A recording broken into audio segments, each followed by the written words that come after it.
All right, Christopher, good morning. How you going, Rod? Good, mate. You want to talk to Stephen Mickenbecker this morning? Yeah, look, I'm going to charge that Stephen's actually misleading your listeners to a degree.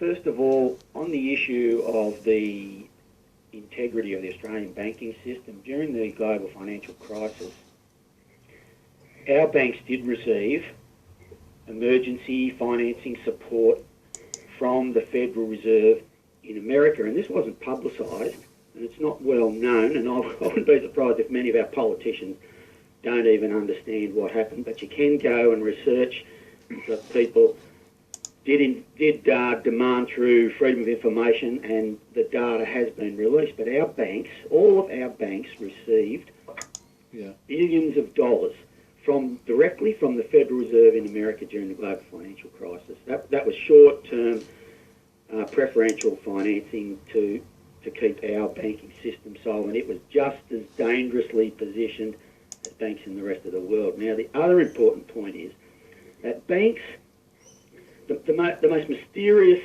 question you can interrogate is what banks actually do. And this is the question of money creation. And anybody that researches that subject on the internet will discover a whole reality that they've never been presented in their education. But banks are the manufacturers of our money. They create our money out of thin air. It's very complex and very confusing, deliberately so, but it's the effects and the benefits of this. It's effectively a rigged Ponzi scheme, just like any Ponzi scheme, a pyramid marketing scheme. The whole banking system globally is a Ponzi scheme that provides incredible privileges and benefits to the people at the centre of the printing press process of manufacturing our money. And until this is understood, then you can't even properly discuss all of the other questions in our economy, because they're all affected by this incredible power and benefit that goes to anybody that's got a printing press. All right, okay. Stephen? Oh, Christopher and I are going to disagree on a fair bit of that. Well, what about the stuff that Christopher was saying about the Federal Reserve propping up our banks?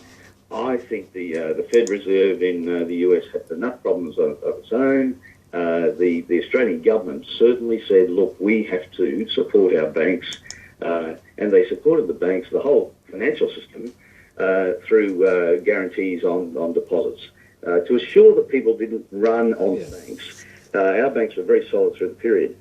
On Christopher's other point about Ponzi schemes and the like, it's not a Ponzi scheme. There is a concept of creation of credit, and the banks create credit.